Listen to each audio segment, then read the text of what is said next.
Hey everybody, and welcome back. Glad you could make it for another video. And today we're going to be having some fun. We are going to be doing our What's for Dinner video for this week. So sit back, relax, and let me give you some dinner ideas to make life a little easier. Hello family and friends, I'm Susan, and welcome to my home. Okay, and this morning we're going to do some slow cooker bolognese. What we need is a whole carrot cut up, some celery, some onion. I need some minced garlic, some tomato paste. I have 2 pounds of hamburger that I already cooked yesterday, so it'd make it easy for this morning. 2 cans of diced tomatoes. It says crushed tomatoes. I have diced. They'll cook down. They'll be fine. I've got some bay leaves, and I've got some Italian seasoning and some backup Italian seasoning because I'm about to run out of that one. It calls for some whole milk and some dry red wine, which I haven't got out yet. I somehow didn't get a video of me putting the hamburger meat, the tomatoes, the onions, the celery, and carrots together along with the spices, but this is what it looked like before I added the milk. And now I'm adding in the 1 cup of milk and a 1/4 cup of dry red wine, which I've just got some cheap dry red wine.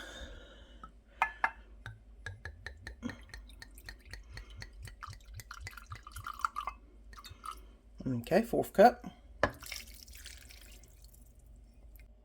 Now it's calling for some salt, some pepper, and a bay leaf.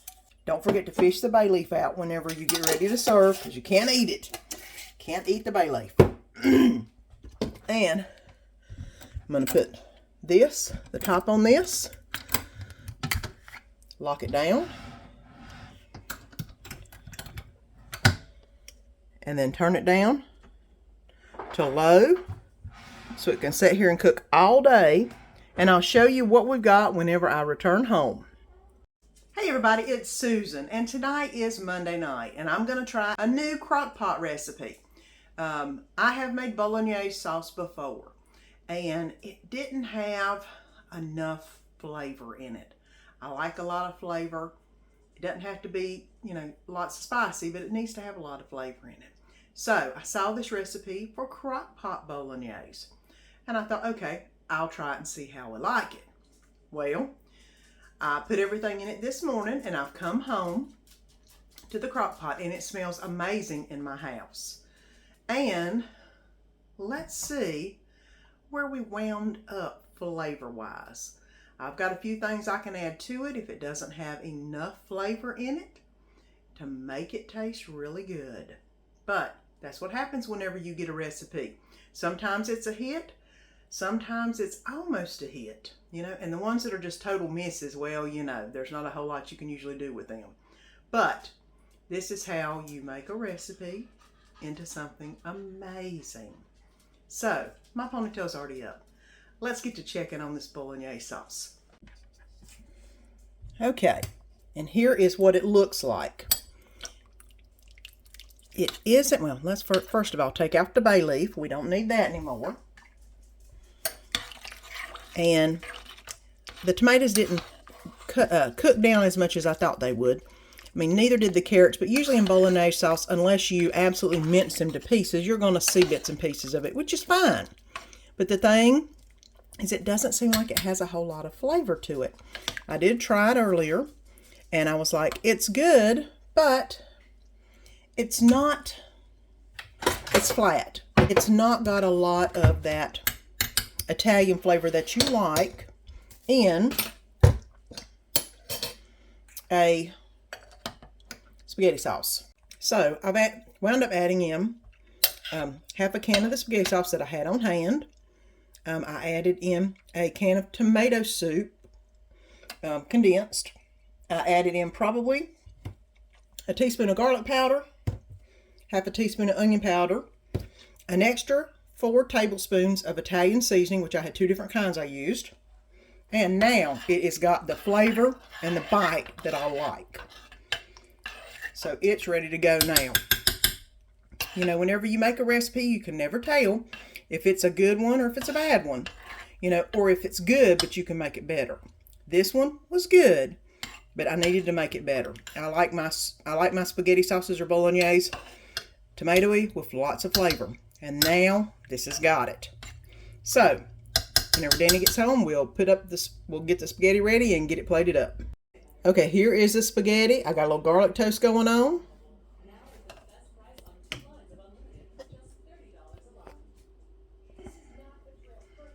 And here's the bolognese.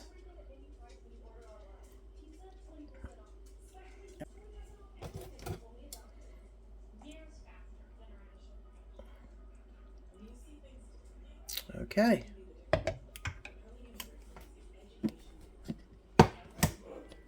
Add a little bit of Parmesan cheese. I'm going to put a little bit of garlic salt on it. And I've got some of this 5 cheese Italian blend that I'm going to put on that.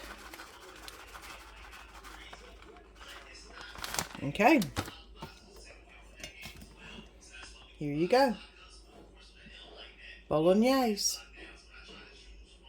Ready to eat. And it's what's for dinner tonight, Monday night. And it's Tuesday morning. And I'm going to make some chicken tacos in the crock pot. Basically, you either need some chicken breast or chicken tenderloin, a can of Rotel, Mexican style, and some taco seasoning. And we're going to go ahead and get that in the crock pot. This is how simple this can be. If you're going to use chicken breast, use 4. I've got chicken tenderloins. I'm going to use 2, 4, 6, 7, 8. I'm going to use about 8 chicken tenderloins. If I can fit them all down in here. I like to put them in the bottom. See if I can get them layered in the bottom here. All right. 8 chicken tenderloins down there in the bottom. The next thing is taco seasoning. I'm going to use 1 packet of taco seasoning, or you know me, I've got the big thing. I'm going to just pour some in. Eyeball it till I think it looks right. That's about right.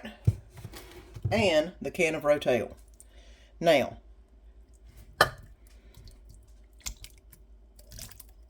I am going to add about half a can of water to this. You don't need a lot, just so it doesn't burn on the bottom, because those chicken breasts are still frozen. And whenever they thaw out and cook, they will make more water. So you do need a little bit of water on the bottom just to make sure that it doesn't burn to the bottom. Put the top on and turn it on low for the whole time I'm at work, which is about 8 hours. And come home and you'll have taco meat that you'll be able to shred and make you some chicken tacos. Quick, easy, simple. Pop it in the crock pot in the morning, come home, and 2 or 3 minutes and you've got a meal.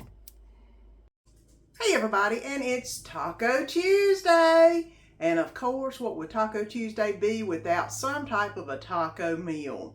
Tonight, we of course are going to have some chicken tacos. You saw me put the chicken meat in the crock pot this morning, along with the Rotel and some taco seasoning. And now it's time to shred it up and let it set in its own juices for a little bit before we serve it up. My ponytail's up. Let's get to cooking. Okay, and here is the crock pot I came back home to. Let me go ahead and loosen up the sides. I'm going to turn it down on warm. And right there's, ooh, lousy. I just steamed up the lens. And there's what the chicken meat's looking like right now. What I do whenever I get home is I take 2 forks and I basically shred the chicken meat. And that's just so that it will get down into those juices that the chickens let off while it was cooking. I told you they were frozen and they would make a lot of juice. You didn't need to add much, just enough to the bottom to coat it so it didn't stick, which is exactly what I did. And as you can see, we got a lot of chicken. And I'm just trying to find the pieces so I can shred them up.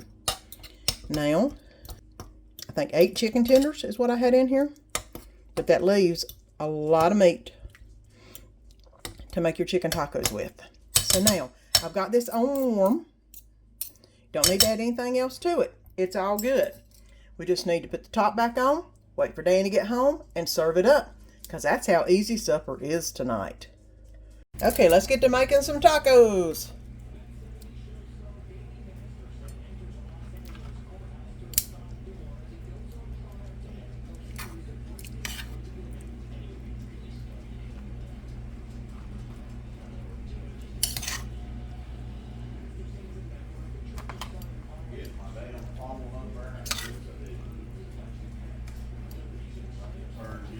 All right, now let's go ahead. We're going to put some Cholula,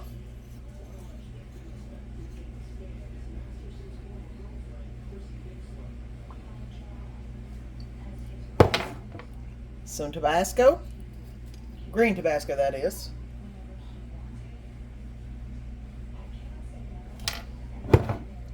and some of our medium Ortega taco sauce.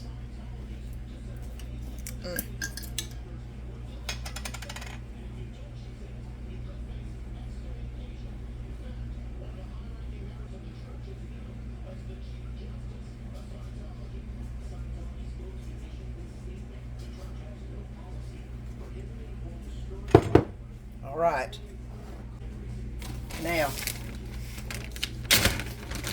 let's get some cheese on that, some shredded Mexican cheese. Get a little bit of sour cream on this.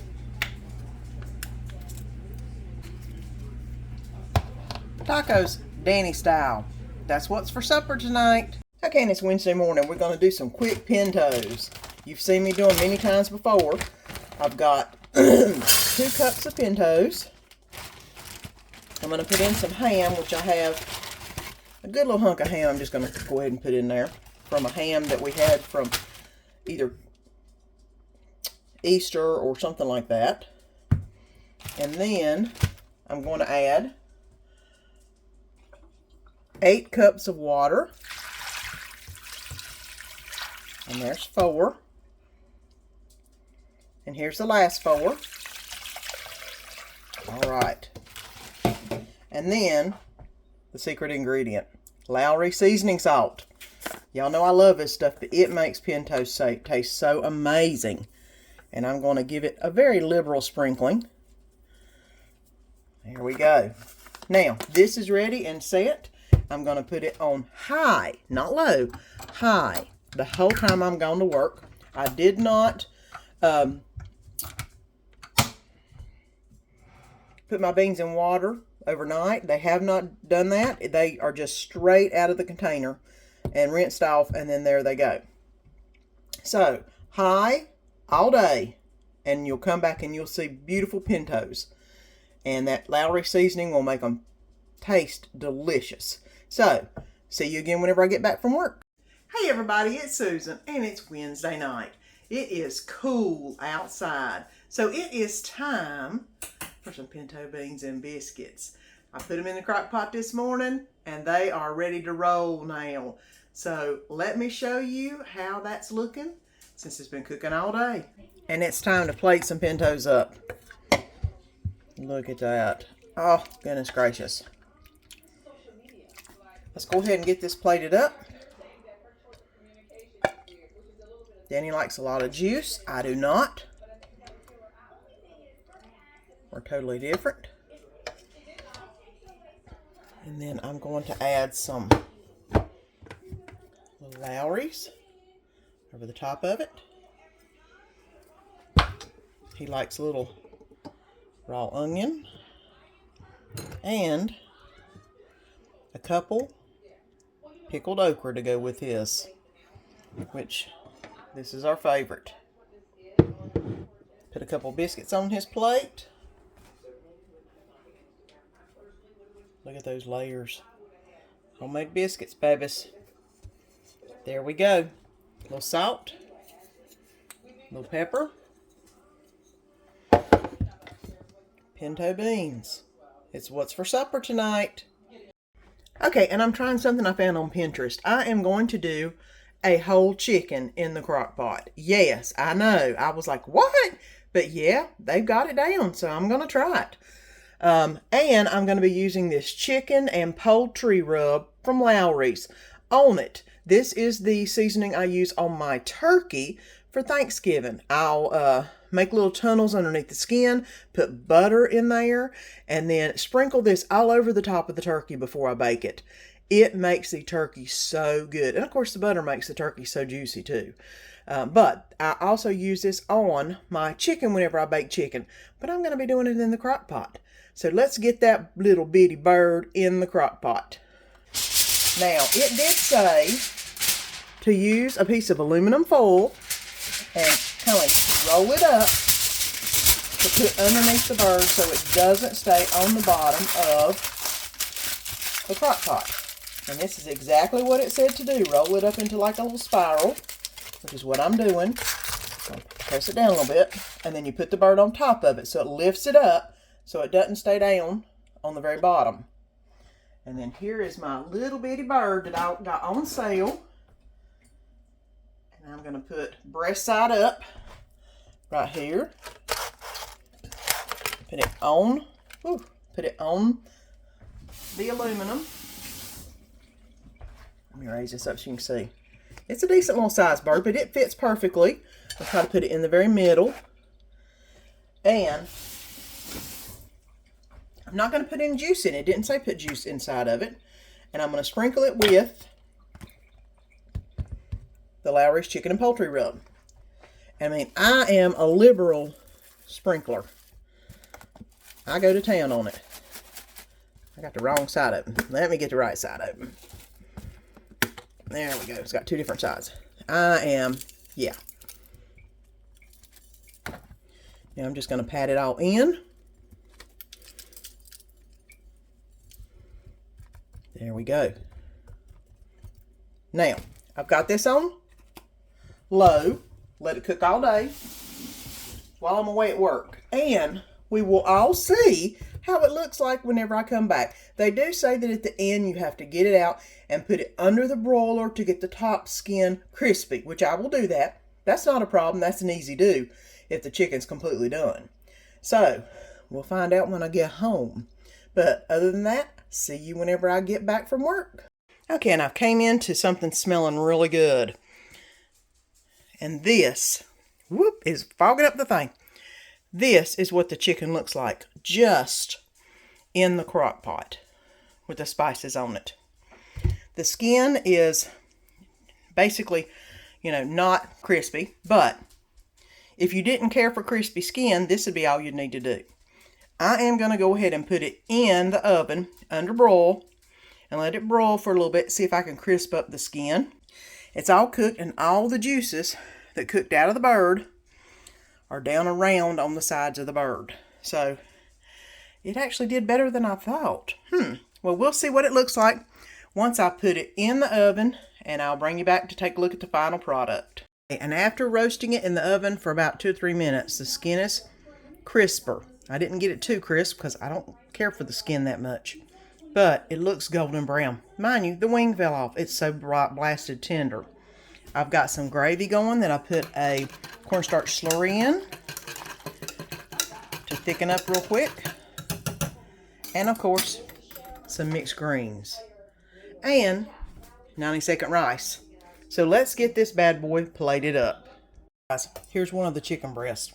It is beautiful and looks so tender. I'm going to put some mixed greens on the plate. Right there.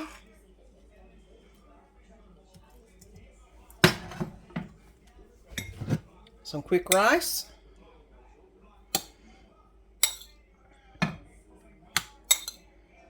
And I'm going to put a little bit of the gravy over the chicken and the mixed greens. It hasn't thickened up quite as much as I would have liked it, but that's okay. It is just a little bit of goodness to go over everything.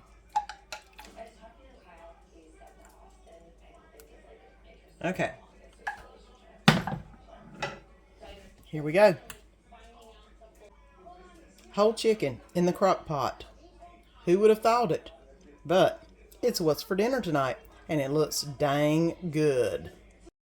I hope you've enjoyed this week's What's for Dinner between some bolognese and some chicken tacos, the pinto beans, and the crock pot whole chicken. Gave you a couple different options there, some stuff that I've never done before, and they turned out really good. If you haven't already, please subscribe. We would love you to be a part of our channel's family. And until next week, have a great week. Please like and subscribe. Follow me on Instagram or Pinterest and comment on these videos. And let our family be a part of your family.